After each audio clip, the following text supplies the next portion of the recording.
আসসালামু আলাইকুম প্রিয় শিক্ষার্থী বন্ধুগণ। আজকে আমি সপ্তম শ্রেণীর গণিত বইয়ের ৩৬ পৃষ্ঠার যে ৫টি একক কাজ দেয়া আছে এই ৫টি একক কাজ সমাধান করব। তো কথা না বাড়িয়ে চলো আমরা শুরু করে দিই। তো প্রথম যে একক কাজটি ছিল ৩ এর উপর স্কোয়ার 3 স্কোয়ার গুণ 9 স্কোয়ার, এটি সমাধান করতে হবে।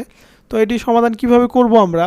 তো ৩ এর উপর স্কোয়ার ৩ রাখলাম। এখন এই ৯ একটি পূর্ণবর্গ সংখ্যা, ৯কে যদি আমরা ভাঙাই তাহলে পাবো 3 গুণ 3।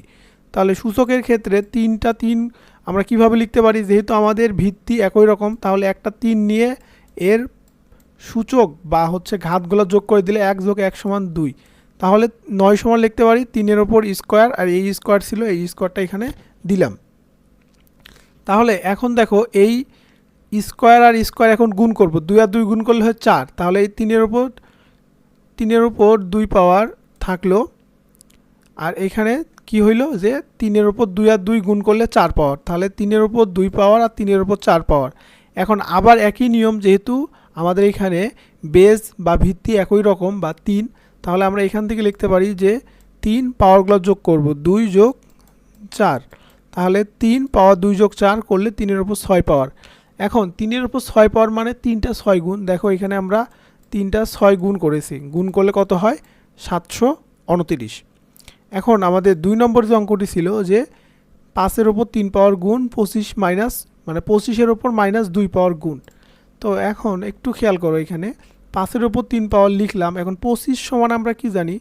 ২৫ সমান আমরা জানি ৫ গুণ ৫, অর্থাৎ ২টা ৫ গুণ করলে ২৫ হয়।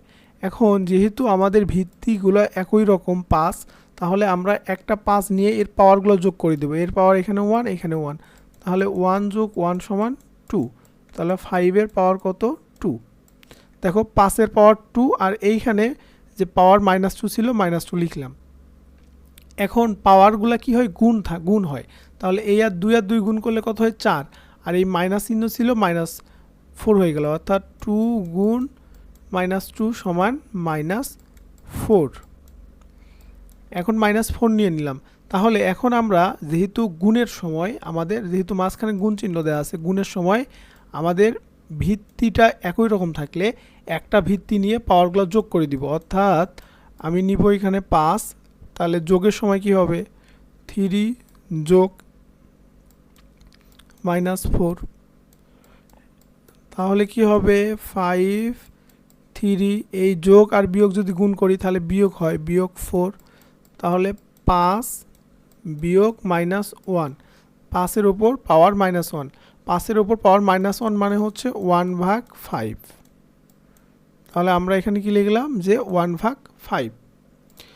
তাহলে আমরা এখন 3 নম্বর অঙ্কটি দেখব, এক্স S13/S5।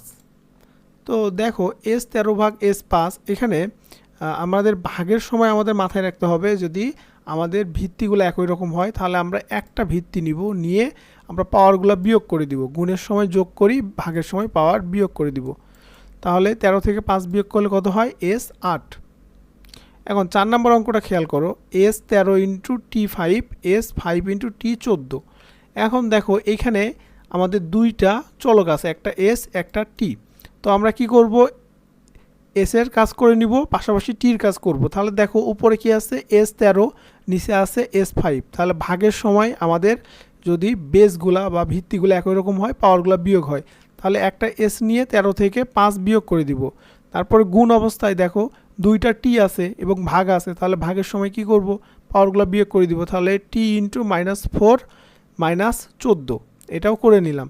তাহলে S নিলাম, নিয়ে 13 থেকে 5 বাদ দিলে 8, তাহলে S এর পাওয়ার কত? 8। আর একইভাবে এই যে -14 থেকে -4 বাদ দিলে -18, তাহলে টির পাওয়ার -T ইন্টু বা T⁻18। তাহলে এটি হচ্ছে আমাদের কি কাঙ্ক্ষিত অ্যান্সার। এখন আমাদের 5 নম্বর অঙ্কটি ছিল কি? যে 2 ইন্টু S13 T4। তাহলে 2 ইন্টু S13 T4, আর কি ছিল? T-4, S5 আর T-14। তাহলে 4 ইন্টু S5 T-14, এটি ছিল মূলত আমাদের অঙ্ক, তাই না? এখন এটা আমরা কিভাবে সমাধান করব? প্রথমে আমরা কেটে নিব, কাটাকাটি করলে নিচে 2 আসে, তাহলে 1/2 ইন্টু, যেহেতু একই রকম ভিত্তি আছে সেহেতু ভাগের ক্ষেত্রে আমরা বিয়োগ করে নিব। তাহলে এস 13 বিয়োগ 5, তাহলে ঠিক আছে আমাদের 5 ইন্টু টি। ভাগের ক্ষেত্রে পাওয়ারগুলো বিয়োগ করে নিব, তাহলে -4 -14 সমান কি করব, হাফ। তাহলে এস এর 13 থেকে 5 বাদ দিলে কত হয়, এস 8 হয়ে যায়, কারণ 8 5 13। এবং টি যখন হবে তখন কি হবে, এই -4 আর এই মাইনাস আর মাইনাস প্লাস হয়ে যায় 14। তাহলে এখানে আমরা লিখতে পারি হাফ S8 টি হচ্ছে 10। তাহলে এটি হচ্ছে আমাদের কাঙ্ক্ষিত অ্যান্সার। তাহলে আমরা এই একক কাজটি সমাধান করে ফেললাম। আমরা পরবর্তী ক্লাসে বাকি যে অংশটুকু আছে সেগুলো আমরা দেখে নিব।